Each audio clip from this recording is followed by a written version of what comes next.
ایکسنس کے کئی سال پرانے امپلائی علی فاروق اور شہزاد کو آپ نے نکلوا دیا، کیا یہ سچ ہے؟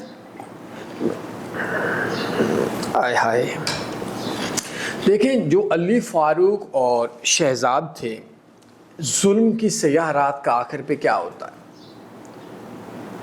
تھوڑا تو لگ چکا ہے، تنی فارس کے رولے کے بعد ہی لگ چکا ہے۔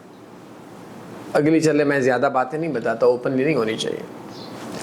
تنی فارس کا لاسٹ ٹائم جب علی فاروق نے مجھے کال کی تھی، ایک بندے کے، میں اس بندے کا نام بھی نہیں جانتا تھا، نہ وہ تنی فارس سے تھا، اس بندے کے اکاؤنٹ پہ انہوں نے سویب سود لگایا تھا، ایڈمن چارجز 2.5 سیکشن سی جو بولتے ہیں۔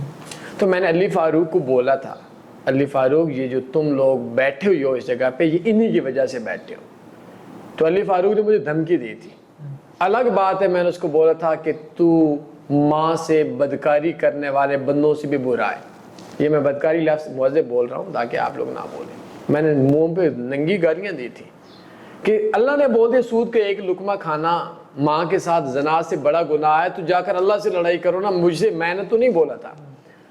تو یہ بے وقوف کیا کرتے تھے، پاکستان میں ایک خامی ہے سسٹم کی، میں آپ کے اوپر کیس کر دوں کہ آپ نے ہمارے گھر کی چوری کی ہے، اب آپ کو قانون بلا لے گا، 3-4 چکر لگیں گے تو آپ غریب بنے تو آپ کی دیہڑی ضائع ہوگی۔ تو یہ پاکستان میں لوگوں کے ساتھ فراڈ کرتے تھے، ایکسنس کی غلامی کرتے تھے، اور غلامی کرنے کے بعد جو بندہ ان کے اگینسٹ جاتا تھا اس میں مختلف جگہ پہ جھوٹے کیسز بنا کر اس کو بلیک میل کرتے تھے، یہ دونوں۔ اور جب تنی فارس کا ہوا تو ہمارے اوپر بھی انہوں نے بہت زیادہ گھٹیا کام کیے ہیں، لیکن اللہ کی ذات کا شکر ہے، جو وکی ایف ایکس کا ڈائریکٹر تھا وہ میرے جاننے والا تھا، اس نے ایکسنس کے ڈائریکٹر کو کال بھی کی تھی۔